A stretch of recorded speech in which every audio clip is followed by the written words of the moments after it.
एक जंगल में एक संत रहता था। इस संत के आश्रम में कई सारी गाय थीं। एक दिन इस संत के पास एक गरीब व्यक्ति आया और इस संत से कहा कि मेरे पास रहने के लिए कोई जगह नहीं है और कई दिनों से मैं भूखा हूं।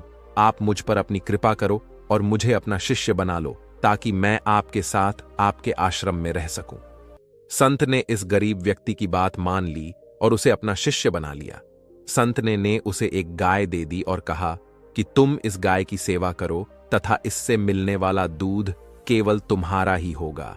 इसके अलावा रोज तुम 2 बार भगवान के नाम का जाप भी किया करो। संत की बात को मानते हुए शिष्य ने गाय की सेवा करनी शुरू कर दी और रोज भगवान का नाम लिया करता था। गाय से मिलने वाला दूध शिष्य खुद ही पी जाता था।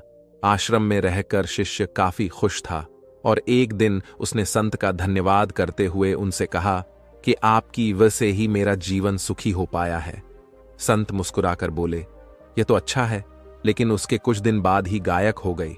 गायक होने के कारण शिष्य को दूध नहीं मिल रहा था, जिसकी वजह से उसने पूजा करना भी छोड़ दिया और दुखी रहने लग गया। शिष्य ने संत से मुलाकात की और संत को बताया कि उसकी गायक ख हो गई है, जिसकी वजह से उसका मन मंत्र जाप में भी नहीं लग रहा और वह कई दिनों से दुखी है। यह बात सुनकर संत ने कहा, यह भी अच्छा है। कुछ समय बाद शिष्य को गाय वापस मिल गई और वह फिर से खुश रहने लग गया। शिष्य ने यह बात संत को बताई। संत ने गाय मिलने की बात सुनकर कहा, यह तो अच्छा है। यह सुनते ही शिष्य हैरान हो गया और उसने संत से कहा, मेरे जीवन की हर परिस्थिति में आप अच्छा है, यही क्यों कहते हैं?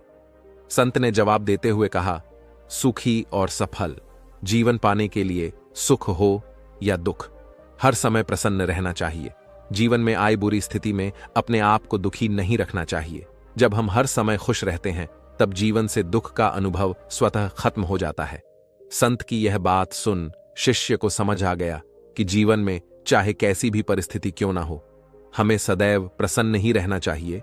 ऐसा करने से दुख महसूस नहीं होता और खुशी के साथ जीवन कट जाता है।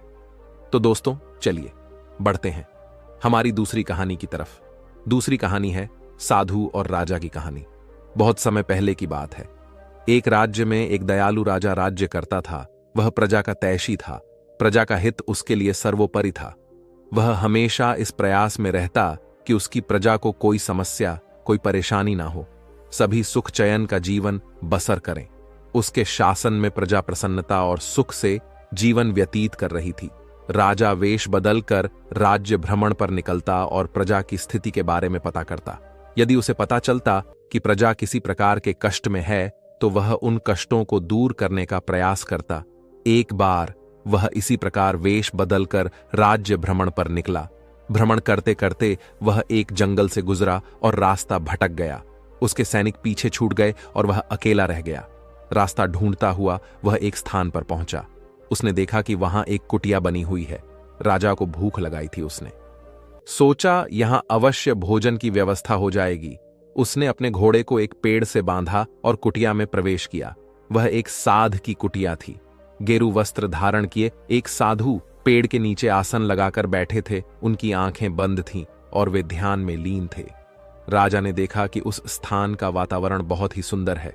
पेड़ पौधे हरे भरे हैं, जिनमें फूल और फल लदे हुए हैं। पंछी उन्मुक्त होकर विचरण कर रहे हैं। राजा यह देखकर बड़ा प्रसन्न हुआ। वह साधु के पास गया और उन्हें प्रणाम कर उसके सामने घुटनों के बल बैठ गया। साधु ने आहट पाकर आंखें खोली और अपने सामने एक नौजवान को पाया। उसके मुख का तेज देखकर ही साधु समझ गए कि वह कोई राजसी व्यक्ति है। राजा ने उन्हें बताया कि वह रास्ता भटक गया है। साधु ने उसे अपने आश्रम में शरण दी। खाने के लिए मीठे फल दिए। राजा ने कभी उतने मीठे फल नहीं खाए थे। उसके चकित होकर पूछा, गुरुवर, आज तक मैंने इतने मीठे और स्वादिष्ट फल नहीं खाए। इनके इतने मीठे होने का कारण क्या है? साधु ने कहा, इस राज्य का राजा अत्यंत दयालु और न्यायप्रिय है, इसलिए यह फल इतने मीठे हैं। जब तक वह अपनी प्रजा का हिताशी रहेगा, दिन दुखियों का सहायक रहेगा, यह फल ऐसे ही मीठे रहेंगे। राजा को यह सुनकर बड़ा आश्चर्य हुआ। उसके लिए इन बातों पर विश्वास करना कठिन था। जब साधु से आज्ञा लेकर वह लौटा तो उसने निश्चय किया कि वह इस बात का परीक्षण अवश्य करेगा। उसे अपने सैनिक मिल गए जो जंगल में उसे ढूंढ रहे थे। वह अपने राज्य वापस लौट गया। वापस लौटने के बाद उसमें प्रजा पर जुल्म ढने शुरू कर दिए। उसने किसानों का लगा बढ़ा दिया और प्रजा पर नाना प्रकार के कर लगा दिए। अब वह अपना धन भोग विलास में खर्च करने लगा और प्रजा की ओर से उदासीन हो गया। प्रजा पर अत्याचार बढ़ने लगे तो पूरे राज्य में त्राही त्राही मच गई। कुछ दिनों बाद राजा फिर जंगल में उसी साधु की कुटिया में पहुंचा। इस बार उसने देखा कि वहां का वातावरण भिन्न है। पेड़ पौधे सूख चुके हैं, फूल मुरझा गए हैं, फल सड़ चुके हैं।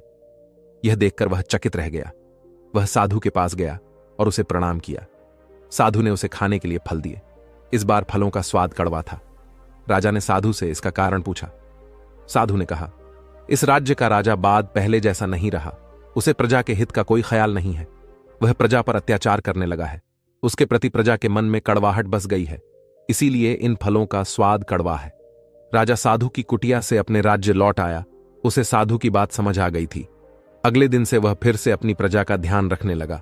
उसके बदलते ही फिर से प्रकृति ने अपना रंग बदला और हरी भरी हो गई। तो दोस्तों, इस कहानी से हमें यह सीख मिलती है, जैसा कर्म करोगे वैसा ही फल मिलेगा। यदि अच्छे कर्म करोगे तो अच्छा फल मिलेगा, बुरे कर्म करोगे तो बुरा। यदि हम किसी को कड़वाहट देंगे तो बदले में हमारे जीवन में भी कड़वाहट घुल जाएगी। इसलिए हमेशा सबका भला करें। तो दोस्तों, चलिए बढ़ते हैं हमारी तीसरी कहानी की तरफ। तीसरी कहानी, एक गुरु और शिष्य की कहानी। एक गुरु अपने शिष्य के साथ कहीं जा रहे थे। चलते चलते उन्हें प्यास लगी तो वे दोनों एक खेत के पास जाकर रुक गए। खेत की हालत देखकर लगता था कि खेत का मालिक खेत पर जरा भी ध्यान नहीं देता है। उन्होंने देखा खेत में एक घर भी है। दोनों जाकर दरवाजा खटखटाएं। घर में से एक आदमी, उसकी पत्नी और 2 बच्चे बाहर आते हैं। सभी ने फटे पुराने कपड़े पहने हुए होते हैं। गुरु कहते हैं, क्या हमें पानी मिल सकता है? काफी प्यास लगी हुई है। वह व्यक्ति उन्हें पानी लाकर देता है। फिर गुरु कहते हैं, आपका खेत इतना अच्छा है, लेकिन इसमें कोई भी फसल क्यों नहीं बोई गई? व्यक्ति कहता है, हमारे पास एक भैंस है जो काफी दूध देती है, जिसे बेचकर और पीकर हमारा गुजारा हो जाता है। इसलिए बेवजह खेती क्यों करूं? गुरु कहते हैं, क्या हम आज की रात यहां रुक सकते हैं? कल सुबह होते ही हम यहां से निकल जाएंगे। व्यक्ति कहता है, ठीक है, आप यहां रुक सकते हैं। आधी रात होते ही गुरु अपने शिष्य से कहते हैं, उठो, हमें अभी के अभी यहां से निकलना है। लेकिन जाने से पहले हम इस व्यक्ति की भैंस को पहाड़ से गिराकर मार देंगे। यह सुनकर शिष्य को काफी बुरा लगा, लेकिन वह अपने गुरु की बात टाल नहीं पाया। वे दोनों रातों रात भैंस को मारकर वहां से भाग जाते हैं। 10 वर्ष बाद जब शिष्य अपनी शिक्षा पूरी कर लेता है, तब वह सोचता है, क्यों ना अपनी गलती को सुधारा जाए, उस आदमी के पास वापस जाकर उसकी मदद की जाए। शिष्य उसी गांव, उसी जगह वापस जाता है और देखता है वहां के सारे खेतों में दूर दूर तक काफी फल लगे हुए हैं और वहां एक बहुत बड़ा घर भी है। शिष्य को लगता है शायद वह आदमी सब कुछ बेच के यहां से जा चुका होगा। शिष्य वहां से वापस जाने लगता है। तभी वहां घर के आगे एक कार आकर रोकती है। कार में से वही व्यक्ति बाहर आता है जिससे शिष्य 10 साल पहले मिला था। शिष्य उसके पास जाकर कहता है, आपने मुझे पहचाना? मैं 10 साल पहले आपसे मिला था। व्यक्ति कहता है, हाँ, उस दिन को मैं कैसे भूल सकता हूं। शिष्य कहता है, आप तो बहुत गरीब थे, आखिर आप इतने अमीर कैसे बने? व्यक्ति कहता है, क्या बताऊं, आपके जाने के बाद मेरी भैंस की मौत हो गई। मैं कुछ दिन काफी दुहा की राह परेशान रहने लगा, लेकिन जीवन जीने के लिए कुछ तो करना ही था। मैं लकड़ियां काट कर बेचने लगा, जिससे कुछ पैसे आए तो मैंने खेत की बुआई कर दी। फिर उससे और पैसे आए तो मैंने सारी जगह खरीद ली और फलों की बुआई करवा दी। और आज मैं आसपास के इलाकों में फलों का सबसे बड़ा व्यापारी हूं और मेरे पास लाखों रुपए हैं। अगर उस दिन भैंस की मौत नहीं हुई होती तो आज मैं इतना सफल नहीं हुआ होता। दोस्तों, इस कहानी से यह साफ पता चलता है कि जीवन में हर परेशानी आपके लिए एक बड़ा मौका लेकर आती है। अगर अभी आपके जीवन में परेशानी आई है तो यकीन मानो एक बहुत बड़ी सफलता भी अपने साथ लेकर आई है। यकीन मानिए, बुरे वक्त में आपने हिम्मत नहीं हारी तो आने वाले समय में आप बेहद सफल होने वाले हैं। अगर आपको यह कहानी अच्छी लगी है तो और लोगों और अपने करीबी दोस्तों के साथ शेयर करें। तो दोस्तों, चलिए बढ़ते हैं हमारी चौथी कहानी की तरफ। चौथी कहानी, पहले अपनी नजर को बदलो। एक बार एक बहुत बड़ा नेता एक साधु के छोटे से आश्रम में गया। वह साधु के बारे में बहुत सुनना था, तो उसके मन में आया कि मैं एक बार जाकर देखता हूं कि लोग उसकी इतनी तारीफ क्यों करते हैं। जब वह उस आश्रम में गया तो वहां पर एक छोटा सा कमरा था जहां पर एक कालीन बिछा हुआ था। वहां पर कुछ लोग नीचे बैठे हुए थे और साधु जी सामने बैठे हुए थे। कुछ सवाल जवाब चल रहा था। वह नेता उस आश्रम में आया और उस नेता के साथ में 4 बॉडीगार्ड भी थे और उसकी यह आदत थी कि जहां पर भी वह जाता था लोग अपनी जगह से खड़े टेढ़े हो जाते थे और उसकी तरफ देखते थे, हाथ जोड़ते थे और सर झुकाते थे। लेकिन यहां पर ऐसा कुछ भी नहीं हुआ। साधु व्यस्त होने के कारण उसकी तरफ देखा तक नहीं। तभी नेता को लगा कि यह मेरी बेइज्जती है और वह इस बात से गुस्सा हो गया। नेता ने थड़ा गुस्से से साधु की बात को बीच में काटते हुए कहा कि मैं आपसे कुछ कहना चाहता हूं। साधु ने उसकी तरफ देखा और बोला, आप थोड़ी देर रुकिए, पहले मैं इनके सवाल का जवाब दे दूं, उसके बाद मैं आपसे बात करता हूं। तब तक आप अगर चाहें तो आप बैठ सकते हैं। बस साधु का कहने की ही देरी थी। नेता का चेहरा गुस्से से लाल हो गया और फिर उसने अपना सारा गुस्सा उस साधु पर निकाल दिया। अभी तक वह नेता बहुत तमीज से अपू आप कह करके बात कर रहा था, लेकिन अब वह तू थड़क पर उतर आया। नेता ने उस साधु को कहा, तुझे पता भी है मैं कौन हूं और तू किससे बात कर रहा है। साधु ने उसकी तरफ देखा और कहा, मुझे इससे कोई फर्क नहीं पड़ता है कि आप कौन है, लेकिन आप जो कोई भी है, अगर आप चाहते हैं कि मैं आपके सवाल का जवाब दूं या आपसे बात करूं तो आपको कुछ देर रुकना होगा। और साधु की यह कहते हैं नेता गुस्से से पागल हो गया और वही सबके सामने चीखने चिल्लाने लग गया, अब मैं तुझे तेरी असली औकात दिखाऊंगा। तूने मुझसे पंगा लेकर के ठीक नहीं किया। तुझे पता भी है मैं तेरे बारे में क्या सोचता हूं। साधु ने फिर से नेता की तरफ देखा और बड़े ही प्रेम से कहा कि मुझे इससे कोई फर्क नहीं पड़ता कि आप मेरे बारे में क्या सोचते हैं। आप जो चाहे वह मेरे बारे में सोच सकते हैं।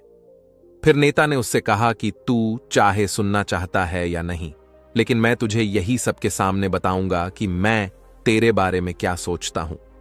तू कोई साधु नहीं है, तू एक बहुत ही घटिया इंसान है, तू एक ढोंगी है, पाखंडी है और यहां पर जितने भी लोग बैठे हैं उन सबको बेवकूफ बना रहा है। तेरा बस एक ही मकसद है, इन लोगों की जेब में जितना भी पैसा है वह सब तेरे पास में आ जाए। तू अपने फायदे के लिए इन लोगों का इस्तेमाल कर रहा है और अब मैं तुझे नहीं छोड़ने वाला हूं। पूरी दुनिया के सामने तेरा पर्दाफाश करके रहूंगा। लेकिन उसके इतना बोलने के बाद भी हल्की सी मुस्कान उस साधु के चेहरे पर बनी ही रही। यह देखकर वह और भी तिलमिला गया और उसने कहा, अब बहुत हो गया, अब मैं यहां 1 मिनट भी नहीं रुकने वाला, लेकिन अभी भी तेरे पास मौका है। अगर मुझसे माफी मांगनी है या मुझसे कुछ कहना है तो कह सकते हो। इतना सब होने के बाद भी साधु के चेहरे पर एक मुस्कान थी और वह बिल्कुल शांत था। और फिर उन्होंने अपनी आंखें बंद करी और फिर साधु ने अपनी आंखें खोली, हाथ जोड़े और कहा कि मुझे आपसे कोई गिला शिकवा नहीं है। आपके लिए मेरे मन में कोई भी गलत ख्याल नहीं है। जो भी मेरे बारे में आपने कहा वह आपकी अपनी सोच थी, तो मुझे आप में कोई भी बुराई नजर नहीं आती है। मुझे आप बहुत ही भले इंसान लग रहे हैं। और साधु के इतना कहते ही नेताजी का दिमाग 7वें आसमान पर पहुंच गया। उसके चेहरे पर एक अजीब सी खुशी थी, क्योंकि उस साधु ने वही कहा जो बाकी सब लोग उस नेता को कहते हैं। और वह खुशी खुशी उस आश्रम से अपने घर की तरफ चला गया और जाकर के अपने पिताजी के साथ में बैठ गया। उसके पिताजी ध्यान में थे। उन्होंने पूरी जिंदगी सिर्फ लोगों की सेवा करी और बदले में कुछ भी उम्मीद नहीं किया। तो थोड़ी देर बाद जब उन्होंने अपनी आंखें खोली और देखा अपने बेटे को अपने साथ बैठे हुए, तो उनके बेटे के चेहरे पर आज एक अजीब सी खुशी थी जो आज से पहले उन्होंने कभी नहीं देखी थी। फिर उसने एक एक करके सब कुछ बताया कि आज क्या हुआ, किस तरह से वह आश्रम गया और वहां पर क्या हुआ, उसने क्या कहा और साधु जी ने क्या कहा। जब उसके पिताजी ने पूरी बात सुनी तो थोड़ा सा मुस्कुराए और अपने बेटे को देख करके बोले कि उन्होंने तुम्हारी तारीफ नहीं करी, क्योंकि उन्होंने वह नहीं कहा कि जो तुम हो, उन्होंने वह कहा कि जो वह खुद है। और तुमने जो भी कुछ उनको कहा वो नहीं कहा कि जो वह है, बल्कि तुमने वह कहा जो तुम खुद हो। यही बात वेदों में भी कही गई है, यथा दृष्टि तथा सृष्टि। यह दुनिया तुम्हें वैसी नहीं दिखती जैसी यह दुनिया है, यह दुनिया वैसी दिखती है तुम्हें जैसे तुम खुद हो। जिसकी नजर जैसी है उसके लिए यह दुनिया वैसी ही है। तो अगर तुम अपनी दुनिया को बदलना चाहते हो तो उसका सिर्फ एक तरीका है, अपनी नजर को बदलो।